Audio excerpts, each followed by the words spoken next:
Welcome back to the Friday Night 360AZ preview show. We've had some great guests in David Hines and Ralph Amson, and we are certainly going to continue that with my co-host on the Rock and Refuel Recruiting Roundup and Sports360AZ recruiting expert, Jason Jewell. Jace, how you doing this morning? I am fantastic. How are you guys doing? Doing great. So just wanted to touch base with you on the season that we just ended, the recruiting season that's about to heat up, as well as the Ed Doherty Awards.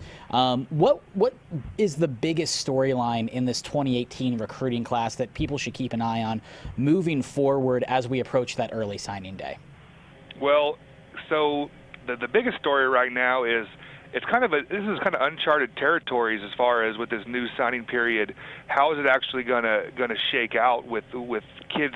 You know, they get extended early scholarship offers, and you're gonna find out if these schools, how serious are they about these players? Are they gonna send them letters of intent on December 20th? And then what are these schools gonna do if a player decides, I don't want to sign on December 20th? Are the schools going to continue to recruit that player, or is the school just going to move on? I guess it depends on how much they like the kid and their ability, and how sure they are if they're going to land that player or not. So this is going to be pretty interesting here in the next couple weeks to see what shakes down.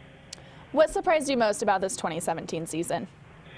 Well, actually, not a whole lot surprised me as far as the winners. I picked, those were in 6A, 5A, and 4A. I picked all of those winners. But I mean, when you go back and you look at a season, there's always that spoiler type team, and I don't know if any of these the state championship games were really that much of a surprise. So I would say that is what I was looking for. I was looking for that Cinderella, and I didn't quite see that this year. Let's look ahead to the recruiting classes. 2018, I think, was surprisingly deep. And we saw some guys certainly develop late in their recruitments in Tyler Shuck and Gunnar Romney and players like that. But this 2019 class, this 2020 class already has some big names. What do you foresee for the next two recruiting classes after this 2018 class? Well, every year you get the people that say, the 2019 is not going to be nearly as good as last year, or the 2020 is not going to be nearly as good. And what I've actually found is over the years it's been pretty consistent. There's a couple years where there were some heavily recruited guys, a handful more than in some other years. The one that kind of stands out was that Kyle Allen, Mark Andrews year where there was 8 or 10, 4-star type prospects. But I'd say it's been pretty consistent. I've been tracking this for about 15 years, and yeah, the state has, the number of Division I kids has grown, steadily, each year. But roughly the last 5 to 7 years or so, there's been in that 80 to 90 Division I, and that could be FBS or FCS level player. There's been that many pretty much every year. So looking forward, I believe now there are 21 players in the 2019 class that already have Division I scholarship offers. There's 10 players in the 2020 class that have Division I offers, and there's 1 player in the 2021 class that has a Division I offer. So I think the football in Arizona has gotten better. The coaching has gotten better. The recruiting has obviously grown. There are more schools coming into Arizona and recruiting our guys, and I think that is just because Arizona is an easy place to recruit. It's easy to travel around, the state. It's easy to navigate, and most of the prospects come from the Phoenix area, so it's easy for a college coach to come in and see 20 schools in a day or two. And so that's why you see a lot of these schools coming in, right now. And right now is a busy time of year where there are plenty of schools that are coming in and going into high schools right now. The Ed Doherty Award, you have some affiliation with that. What is this award and what is its significance? So it's an award that had gone away. It's the State Player of the Year, and it had been around for a long time and took a 5-year hiatus and is now coming back. So I was fortunate enough to be asked to be on the panel And every week we would have a conference call and would nominate kids that had stellar performances, on the previous Friday night, and then we would all vote and name a top 3 or 5 that were going to be at this banquet on Saturday, and it's going to name the top player in the state, the player of the year, basically the Heisman Trophy of Arizona high school football. And there's been some great players in the past that are been honored by this. You look at Kyle Caldwell over at Saguaro High School, Everson Griffin's having a great year for the Minnesota Vikings. Jake Rowe at Boise State was just named All Mountain West, and he was the last player to receive this award 5 years ago. So it's going to be awesome to see who wins this on Saturday.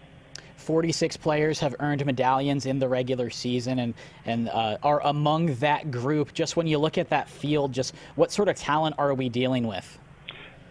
I went to, when I went and did my ballot and my votes, and I was like, wow, this is really, really hard.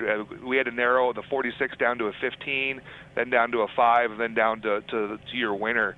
And I was like, oh my gosh, this is hard. I started to get into like the 7th and 8th guy, and I'm like, I saw him live. I didn't see him live till the end of the year, and it was very, very difficult. There's some very good high school football players in the state of Arizona. I always say this, that our top 10 to 15 prospects in the state can compete with kids from Texas and Georgia and Florida, any day of the week. So I'm looking forward to Saturday. I think it's going to be fun. I'll be down there as well, and looking forward to hanging out with you a bit down there and checking the event out as well. Thanks so much for joining us, Jason. Thank you, guys. I really appreciate it. All right, Jason Jewell, Sports360AZ recruiting expert. So we covered a lot of ground in this show. What was your biggest takeaway from these 3 guests? It was interesting that no one was really surprised about how everything shook out this year. I think the talent is just statewide, and you kind of had the teams that you expected to make the big runs and expected to be your state champions, and they did it, and there was no surprise, and things shook out the way everyone expected them to. And I think it's going to be interesting moving forward, especially speaking to Executive Director Hines about just the future of the sport off the field in terms of realignment and the venues, and there's a lot of change coming, and I think that that's going to be a good thing, and I think that Executive Director Hines is a good man for the job to help kind of steer that. We've already seen in his short time running things, just the changes that have been made, and the willingness to admit that maybe some things in high school sports aren't working as well as they should, and let's make some adjustments. Yeah, so this is going to be the last show, at least covering this 2017 season. We may have a few other episodes focusing on the recruiting classes and various off-season storylines, but we just wanted to put a bow on that 2017 season. Thanks so much to all the coaches, all the media members, players, really everyone who tuned in and joined the show to help provide some insight. It's a very strong community, I feel like, just of people covering the event, and you can tell a lot of these coaches really care about the programs and the well-being of these young student athletes. So thanks so much for tuning in to the Friday Night 360AZ preview show all season long.